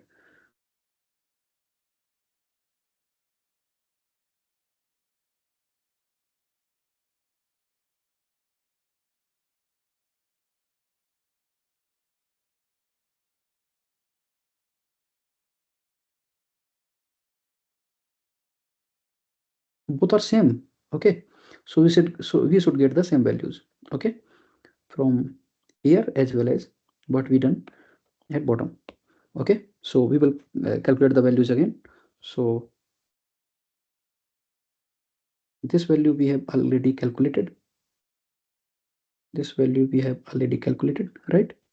And this is exactly same,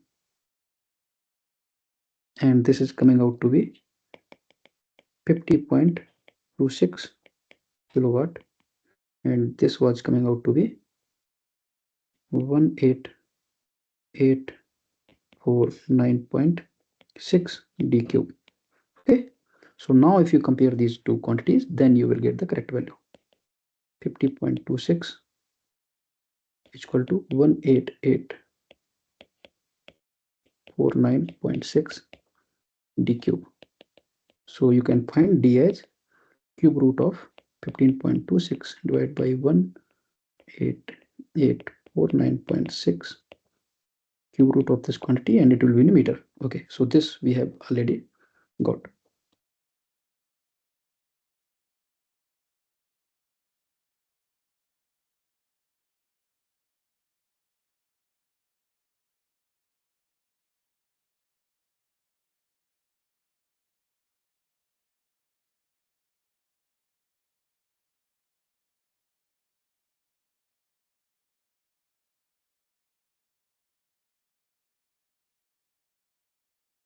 Okay, we had to find the engine displacement. So engine displacement is nothing but, you know, swept volume.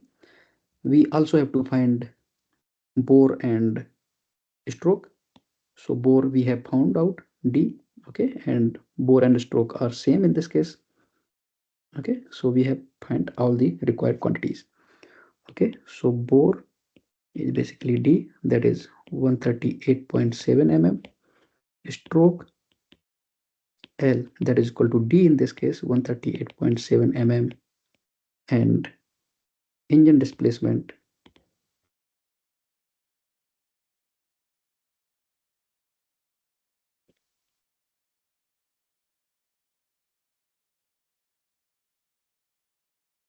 is nothing but the swept volume.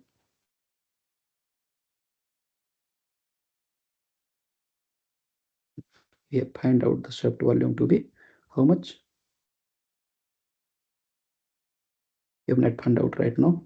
So swept volume is nothing but pi by 4 d square into L.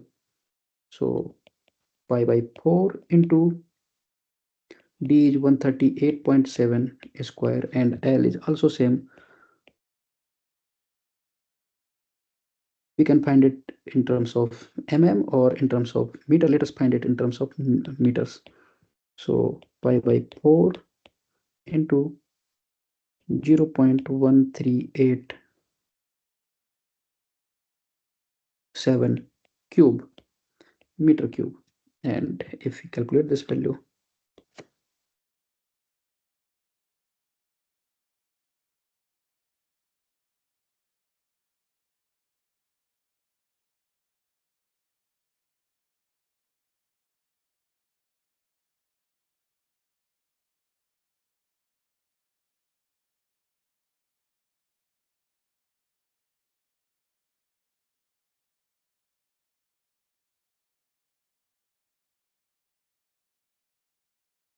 okay, so it is coming out to be 0.00209 meter cube. So this is shaft volume, that is nothing but engine displacement. Okay, so sometimes uh, you can make some mistake, and it may be very difficult to detect that mistake. Then in that case, I will suggest that we should do the calculation again from starting. Okay, so we have found out the bore, we have found out the stroke, and we have found out the displacement volume, that is the engine displacement swept volume. Okay, okay, so that is all for today. So I hope that everything was clear. If you have any doubt, then we can discuss in next session. So in this session we have discussed that what are the important main components of an engine. We discussed what is the indicated power, friction power, and brake power. We discussed what is knocking, and we discussed that knocking can result in localized auto ignition. That localized auto ignition will cause in localized increase in temperature and heat transfer. We discussed that uh, ignition delay is the delay between the time lag between the injection of fuel and the start of combustion. And the fuels which have lower ignition delay, they are easier to burn, and easier to burn means higher C10 number. Okay, we discussed how to uh, what we discussed how to calculate the fuel consumption rate if the thermal efficiency and power output is given. We discussed that what is volumetric efficiency, and to increase the you know amount of air that is going inside cylinder, we can do boosting. We discussed that. Okay, we discussed that how why the volumetric efficiency of CI engine is less as compared to that with the sorry, we discussed that volumetric efficiency of an SI engine is lesser as compared to that of a CI engine, because some part of air is displaced because of the fuel vapors. Okay, we discussed that in two-stroke engines, two strokes form one thermodynamic cycle. In four-stroke engines, four-stroke forms one thermodynamic cycles, and in one revolutions there are two strokes. Okay, so in one thermodynamic cycle there is one power stroke. Okay, so like that we can use this information in calculations. We discussed how to calculate the C10 number. If you want to find the C10 number of any fuel, then you will have to prepare a blend of C10 and uh, you know methyl naphthalene, and the so that the ignition delay of the blend and the fuel is same, and the percentage of C10 by volume in the blend will be the C10 number of that fuel. Okay, we discussed that to increase the amount of air that is going inside the cylinder, we can do boosting. Boosting can be done either by supercharging or by turbocharging. When you have more air, you can burn more fuel and you will get more power. Okay, we discussed what is swept volume, how to do calculation for bore clearance volume, what is compression ratio. We discussed that there are many losses because of cooling, exhaust, and some other losses, and losses in CI engine is more, losses in SI engine are more as compared to CI engine. So CI engine has more efficiency. We discussed that there are four strokes in four-stroke engine: suction stroke, then compression stroke, then expansion stroke, or sometimes we call power stroke, and there is exhaust stroke. We discussed that there is gudgeon pin between cylinder and connecting rod, using which the energy is transferred from piston to the crankshaft. Okay, we discussed that in two-stroke engine, the inlet and exhaust, intake and exhaust overlap. Okay, we solved some problems related to bore, stroke length, mean effective pressure. We discussed what is mean effective pressure. Okay, so I hope that this session was this session will be helpful for you to solve your assignment questions. And if you have any doubt, we can discuss in the next question. Okay, so we will meet in next session. Till then, thank you. Take care.